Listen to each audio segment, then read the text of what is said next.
Yo, what's going on, guys? Jared here. Today I want to talk about Snake Eye or Fire King Snake Eye. Which one's right? Which one's better? Which one's more competitive? What are the pros and what are the cons?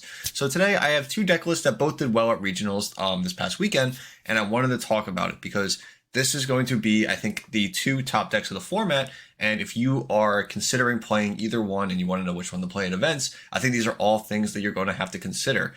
So we're going to go ahead, jump right into it. And then if you enjoyed, please subscribe. I would greatly appreciate it. And let me know in the comments what you guys prefer, Pure Snake Eye or Fire King Snake Eye. They both offer unique things and different things. So I really would like to hear your opinions on that. So without further ado, let's go ahead and jump right into it. So let's start with Pure Snake Eye. I think Pure Snake Eye is the easier one to start with because obviously it's just the one engine, so we don't have to worry about the Fire King cards yet. But over here, as you can see, we have a 42 card size deck with a lot of non-engine cramped in here. We also have extra slots for some of the main engine in things like Diabellstar, the Flamberg's Dragon, and then as well as other utility cards that I really, really like.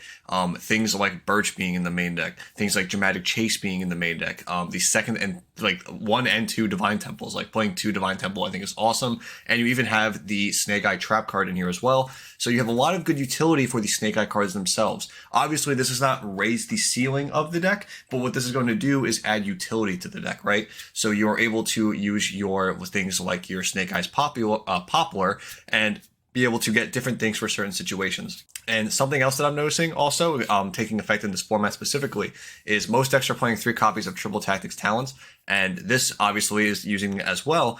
But the difference between this deck and a deck like the Snake Eye Fire King deck would be that this deck actually can play Jet Synchron, and what Jet Synchron gives you access to is Borewood Savage Dragon and Baron de Fleur. And the reason this is important, and probably the reason why they play Snake Eye Dramatic Chase as well, is because it lets your populace give you access to Diabell. And when you have access to Diabell, that gives you access to Savage Dragon. So you're always guaranteed to end on at least one Omni Negate. And Talents is a hell of a card right now. It is extremely strong.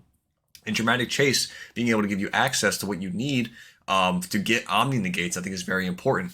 And then you also, of course, have the routes where you have 2 original Sinful Spoils as well, whereas most of the Fire King decks play 1. So you get more long game with the Snake Eye, with the plus of Omni Negates and different options for your Snake Eye engine themselves. That is very important when you're playing Yu-Gi-Oh! You can have different avenues to go down and maybe throw your opponent off. Also, having the extender of Birch is really important. Some people may think that you're out of gas before you do Snake Eye Ash, and later in the turn, you're able to search a Snake Eye Birch. Being able to have this as an extra extender to surprise your opponent, a lot of people aren't accounting for that really when going against Snake Eye. When they're counting their interruptions and what you've used, Birch is usually one of the last ones on their mind. So having that access is very, very strong.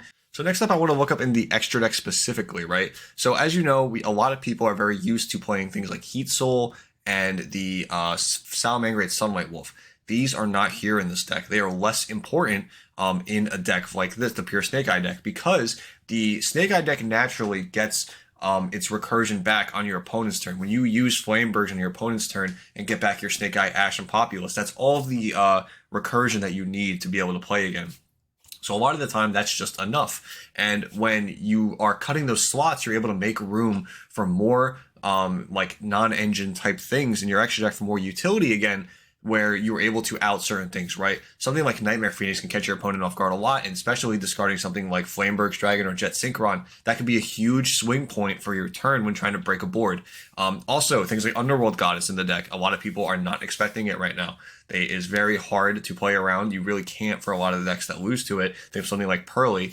They really just have to start using their Noir Negates early, and a lot of times you can punish that as well. And these little things in a format where most decks share 30 cards, they don't sound like a big deal, but they are a big deal, especially when you have most of your engine already there. Like your whole deck is, you can access your whole engine immediately. You don't have to wait or draw a certain type of card to get to it. Especially with the Snake Eye Dramatic Chase, being able to bridge the Snake Eyes and the Diabellstar together, that really, really helps. So overall, obviously this deck is really solid, did very well. And I'm sure the player played it great. But I like this list a lot. This might be more of a standard Snake Eye list, I think, moving forward. I think this is going to be the one that a lot of people are going to take inspiration from just because of how clean it looks. Now, for the deck that it seems to be the better choice, according to what looks like all of the pro players who are testing this deck, I've seen most of them testing the Fire King Snake Eye version.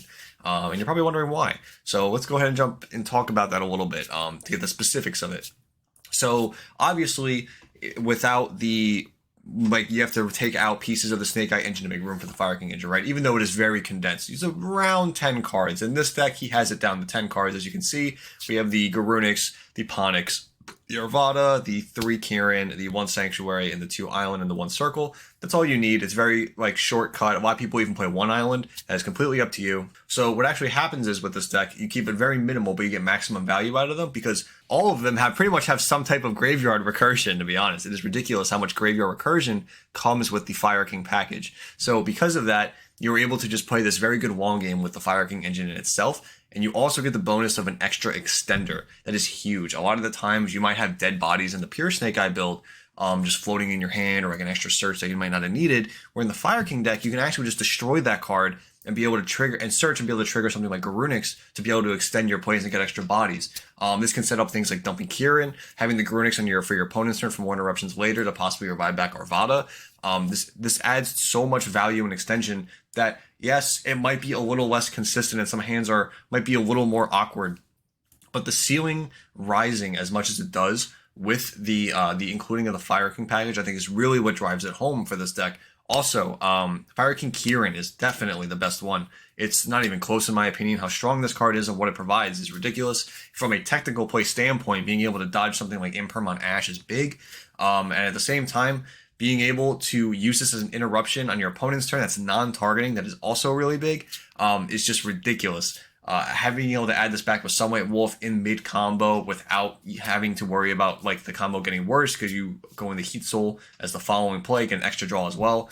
It gives you an extra piece of interaction in the hand, which a lot of decks don't have. It's very rare for decks to have those. So you actually get the full trifecta of interactions in the hand deck or hand field and graveyard. Does not happen a lot in Yu-Gi-Oh! If you're playing all these Fire King cards, you do have to cut down on not just the Snake Eye engine, on your non-engine too, right? Well, if we count this up really quickly, we have 3 Ash, 3 Nib, and then we have 3 Cosmic Cyclone, 3 Talents, and 3 Impermanence. So that should be about 15 non-engine slots if I'm counting that correctly. Okay, and if we look at the Snake Eye deck, this actually had 18 slots for non-engine. But keep in mind, the Snake Eye deck was also playing 42 cards, so those extra 2 cards could have been extra Snake Eye cards for the utility or extra non-engine. But if, again, the deck is so consistent that you don't miss out on anything when you're putting these Fire King cards in. You don't lose starters, right? Like, you still have the 3 Bonfires, the Wanteds, the Diabell itself is still in here, the Snake Eye Ash, even Fire King Island sometimes can be all you need to start, and Original Sinful Spoils as well. These cards are all excellent starters, and they have such good utility. Looking into the extra deck, this is where we're going to start seeing some of the changes and where it can be different depending on how you're playing the deck. Obviously, like I mentioned before, we have Sunlight Wolf to add that utility back and more recursion, but being able to add interruptions back to your hand as well. We also see the Heat Soul in this deck because in the combo, you are able to link this off the Sunlight Wolf in the Heat Soul and be able to generate more value off of it to for future turns and turns and turns. Whereas the pure Snake Eye deck, again, is going for utility and has in-game natural setup for follow-up. Lastly, the main difference in the extra deck would be the Exceed monster, being able to make this as a Raigeki quick effect on your opponent's turn with Fire King Sanctuary can be scary, but I think most people at this point already kind of expect it. No one is really surprised or taken back by this card anymore. I think it's very slow. I am not personally a fan of the Exceed monster, but I know it does come up for a lot of players when you have Kirin and Garunix. But it being there is definitely another point of interaction, which can definitely change the swing of a game. A Raigeki, or I guess a Dark Hole for this instance, is still very, very strong. And the last thing I wanted to touch on is the 1 Flameberg's Dragon that is in the Fire King deck. Flameberg's is a very, very important piece of interaction, which I am very, very scared of playing one of that card. Is the reason why I personally prefer the pure Snake Eye deck. You have more wiggle room, more flexibility to do stuff with. Yes, your ceiling is lower, but I like having the utility of moving my cards around the way that I want to move them around. So overall, that is just my opinion for the Snake Eye and the Fire King deck. So if you want something that's more utility and being able to have access to your entire deck at all times, which, granted, don't get me wrong, the Snake Eye Fire King deck also has pretty much that, but it's bonded together for the original Sinful Spoils, whereas the pure Snake Eye deck is bonded together through multitudes of different things. So just something to keep in mind. Is more smooth and concurrent as a deck, but the Fire King deck ceiling and the interruptions is so much higher. And I will say, for the Fire King one again, if you haven't seen Pack's video on the one card with Ash, he talks about it on his channel. I cannot recommend it enough of just show how ridiculous it is for what one card can do uninterrupted in this deck. It is crazy. But that is going to do it for me in this video. I hope you guys enjoyed. If you have any questions or want to say which one you prefer down in the comments, I would love to hear it again. But overall, again, subscribe if you enjoyed. But until then, I will see you in the next video. Bye, guys.